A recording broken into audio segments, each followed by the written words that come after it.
राधे राधे महाराज जी। महाराज जी, मुझे झूठ बोलने की बहुत आदत है। यदि कोई परिस्थिति में मुझे गलती मेरे से हो जाती है और वैसे कोई कलिकाल का एक प्रभाव है, कलिकाल का प्रभाव है। झूठे ही लेना, झूठे ही देना, झूठे ही भोजन, झूठ चबेना, इसका प्रभाव है मिथ्या। तभी आप पर अधिकार करेगा। झूठ पर कलयुग का अधिकार है। तो प्रायः देखो, झूठ बोलने में मतलब बड़े बड़ों से जब कोई गलती हो जाती है तो उसे छिपाने के लिए सैकड़ों झूठ बोल देते हैं, और उस झूठ को सत्य साबित करने के लिए और झूठ बोलना पड़ता है। वो झूठा ही झूठ बात बनती है। वैसे सत्य बोलना परम मंगलकारी है, पर बड़ा कठिन है। ये आप ही का विषय नहीं है, ये हम सबका विषय है।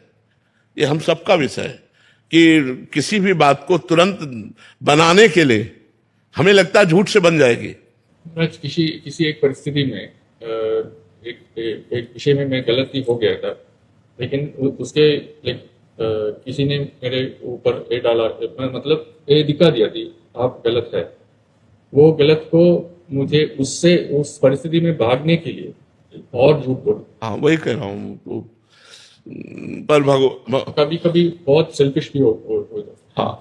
हाँ, ऐसा हो जाता है, ऐसा हो जाता है। कभी कभी ऐसी गलती हो जाती है जो पता है कि गलती हो गई, लेकिन उस गलती को छुपाने के लिए फिर और गलतियां करनी पड़ती हैं, झूठ बोलना पड़ता है।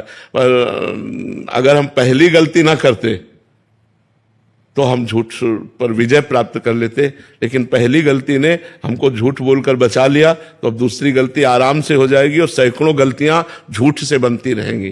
तो कहीं ना कहीं अगर हम गलत आचरणों से बचे, गलत संग से बचे, गलत व्यवहार से बचे, तो हम झूठ पर काबू पा सकते हैं। तो बड़े बड़ों से झूठ बोलना आ जाता है, ऐसा ऐसा वो कई तरह का झूठ हो जाता है।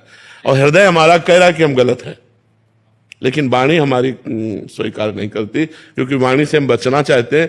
हृदय अगर पवित्र हृदय है तो वो तो मतलब अंदर कचोट रहा है कि यार मैं गलत हूं, मैं गलत हूं। मतलब अंदर से भी एक शांत नहीं होता। हाँ, शांत। लेकिन बाहर ऐसा ही एक ऐसा शांत, मतलब सच के सब पहली बार ही सच कैसा बोल सकते। ये कह रहे हैं कि महाराज, इनका कुल मिला के प्रश्न कि झूठ बोलना और स्वार्थी बनने से मैं मुक्त होना चाहता हूँ। अभी मेरे अंदर कमी है, इनको दिखा नहीं, आपके अंदर अभी वो परमाणु है जो आप मुक्त हो सकते हो। अगर परमाणु ना होते तो ये बात ही आपके अंदर ना आती, आप हर्षित होते।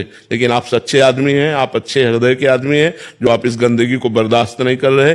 भगवान का आश्रय लीजिए और नाम जप कीजिए, वही बल देंगे। नाम जप में अपार बल है, अपार बल है। आप नाम जप करिए और भगवान का आश्रय लीजिए। बड़ा पवित्र हृदय है जो आपका, ये ऐसी बात आती है, ये पवित्र हृदय से आती है। को बर्दाश्त नहीं हो रहा, जो हमसे गलती हो रही हमें बर्दाश्त नहीं हो रही। बहुत पवित्र हृदय, आप आगे बढ़िए। कभी कभी बड़े सज्जनों से भी गलती हो जाती है। आप सज्जन पुरुषों में हैं, आप दुर्जन पुरुषों में नहीं है। इस गलती को धीरे धीरे छोड़ने का प्रयास कीजिए। ये जो हम बोल रहे हैं यही आपको छुड़वाएगी भी। जो बोल रहे हैं तो ये छुड़वाएगी भी, ये आपके अंदर उत्साह पैदा करेगी, आपको बल देगी। संतों की वाणी में बल होता है, वो बल देगी। और ये कि आप सज्जन पुरुष हैं तो आप सज्जन बन जाएंगे, जो दुर्जनता है वो भी हट जाएगी। आप चलो इस पर।